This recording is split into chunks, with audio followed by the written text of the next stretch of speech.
Probably 15 feet tall. The flames there going above my head at this point. That's how large this fire is, probably several hundred feet long and 75 feet to 80 feet thick.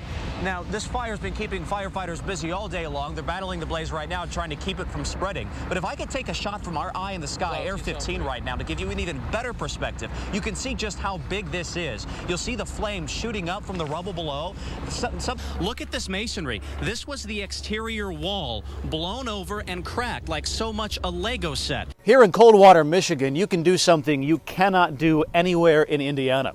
You can find a dispensary, you can buy marijuana, and you can use it recreationally. We're here today to figure out how it's going as Indiana's lawmakers consider doing something similar.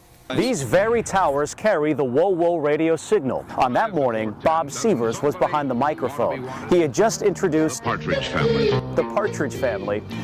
And moments later, he was rudely interrupted. Fire hops that line later today.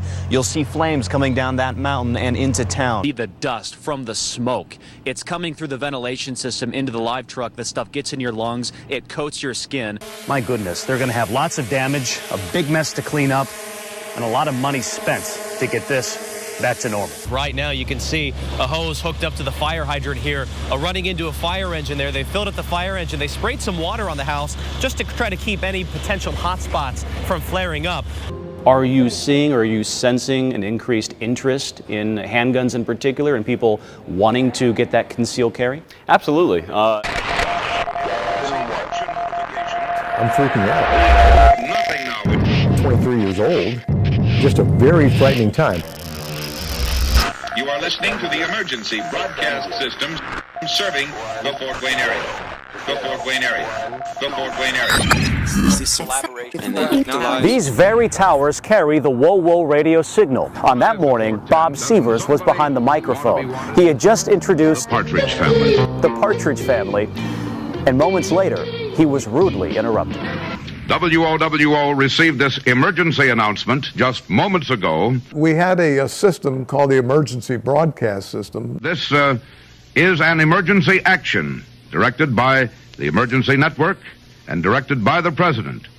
Every week there was a test. Every Saturday morning there was a test. You've heard Bob Chase tell you that you are to tune to the emergency station in your area.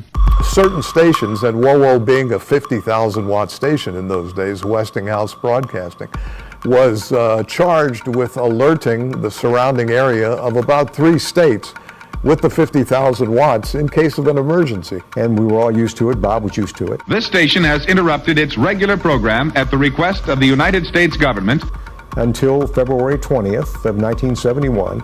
To participate in the emergency broadcast system when the warning came through and it was no longer a test. On that day, the code word from the Air Force, we had envelopes that were sealed, meant to signal a real emergency, matched what was on file at WOWO. We have received this official emergency action notification with the proper identification indicating a national emergency. Kind of like a password with today's computers. And for Bob Severs, he did what he was trained to do. He went on the air narrating what could be the opening salvo of World War III. That's right, and he did not know that it wasn't. At this point, at the microphone, I know of nothing to cause this.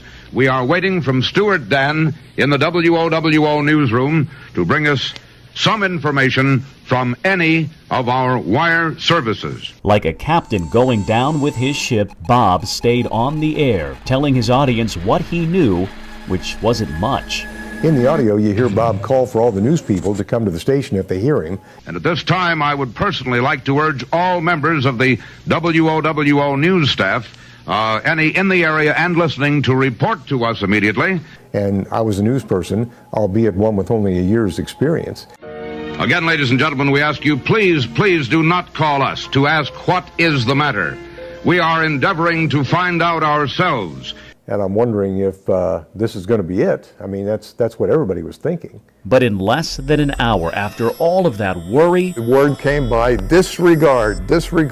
And so, if you think this hasn't been something here at the studio, the Air Force evidently then at Cheyenne Mountain in Colorado put the wrong message tape on the wire. He said it was the longest 5 minutes of his broadcasting career. It literally frazzled him and wore him out. Today, 48 years later, that story still echoes through the halls of WoWo. And I think had it been me, you would have heard how flustered I was or how embarrassed I was or whatever you want to call that. But he didn't skip a beat. I mean, Bob, it was sheer magic, I think, how he handled that whole situation. And I can only hope that if, heaven forbid, that ever happened to me, I could handle it just as gracefully. So the next time you drive past these towers on US 24, think about all of the history and all of the stories they have yet to bring us.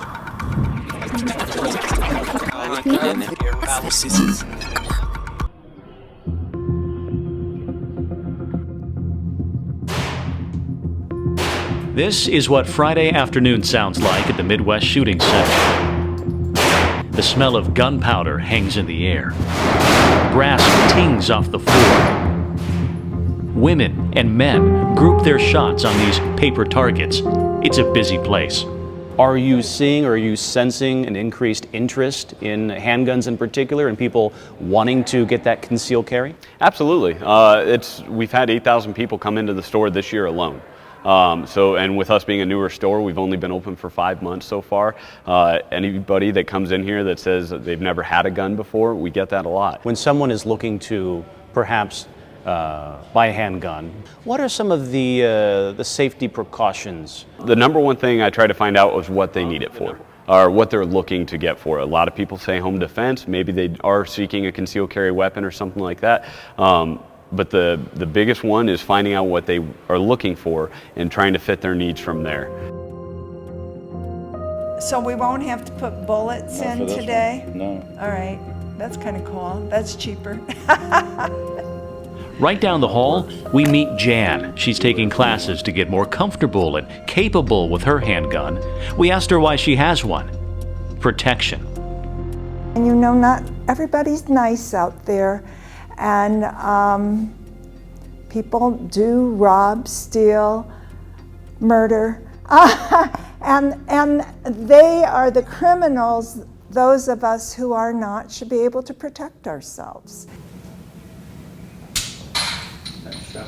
Now, go ahead and set her down. Jan is one of a growing number of Hoosiers with an interest in handguns. Applications for permits to carry are increasing. In 2017, nearly 72,000 permits were approved. In 2018, the number dipped a bit to 66,000. But in 2020, police granted nearly 122,000 permits. And in 2021, that number ballooned to 135,000. Right now, there are just over 1 million active handgun permits in Indiana. That's 1 in 6 Hoosiers with a license to carry. What we do know is that there has been a trend towards increasing civilian gun carrying, and that really aligns closely with the increases we've been seeing in gun purchasing. If you look back even as early as March of 2020, we started to see substantial spikes in gun purchasing, people wanting to have firearms, uncertainty around the pandemic, social justice protests, sort of long overdue attention on those issues, and the election as well could have contributed to some of those increases in purchasing. And when you have more people purchasing, you may then also have more people choosing to apply for concealed carry licenses as well. So it's not just handguns, but it's across the board, rifles, shotguns, the whole lot. Exactly. We're seeing increases in gun purchasing of all kinds, although we are seeing in particular increases in handgun purchases. And interestingly, it's not just people who own firearms buying more. We're actually seeing increases in first-time gun purchasing since the beginning of the pandemic. Federal data shows us that in 2020, as the pandemic set in, more than 21 million guns were sold across the country. In 2021, nearly as many were sold, about 19 million. That same year in Indiana, nearly 600,000 guns were sold. With so many guns and first-time gun owners, what does that mean for public safety? Are we safer with the sidearms? Here's what researchers say. The best available research that uses rigorous analytic methods and is looking at change over time, has found that when states make it easier for people to carry guns in public, we see increases in crime and violence. So when you remove some of the barriers like training requirements or screening by law enforcement, basically making it easier for people who own firearms to carry them around in public, we are seeing that translate into increases in crime. That brings us back to Jan at the gun range, who does feel safer with her gun. But she says training is the key. We have to know how to protect ourselves, and you don't want a gun in your possession if you don't know how to use it. I guess I feel strongly about that. That's why I'm here.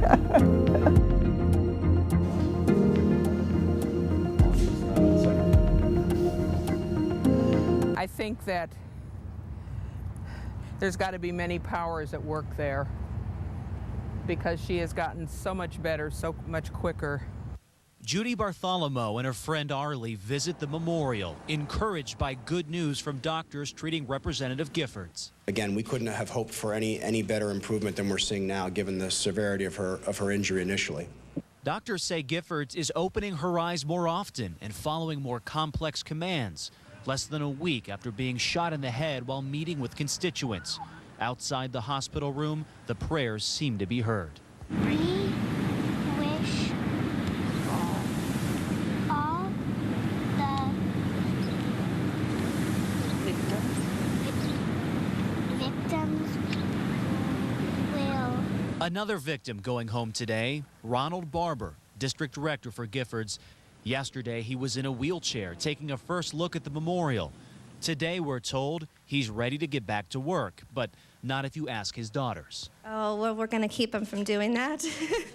Meanwhile, Giffords continues to make progress. The only victim still in critical condition. 3 others remain in good condition. And if you ask anyone walking the memorial, You know, there are times where we have to give it up to another power. There's so much thought in everything here. Brien McElhatten, ABC 15 News. That was lost this morning. Is that what you're looking for? Hey, affirmative. The radio comes to life as pilots plan their attack.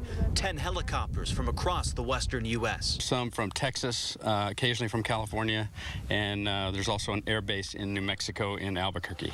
Have contact directly. Their enemy is the Gladiator fire, and their mission is to dump thousands of gallons of water on the big flames. They also play another important role. This one is a sky crane. What it's doing is it's sucking water up from a man-made pond, and it's going to haul that water about 10 miles over that ridgeline, dumping it on the flames and protecting the firefighters on the ground.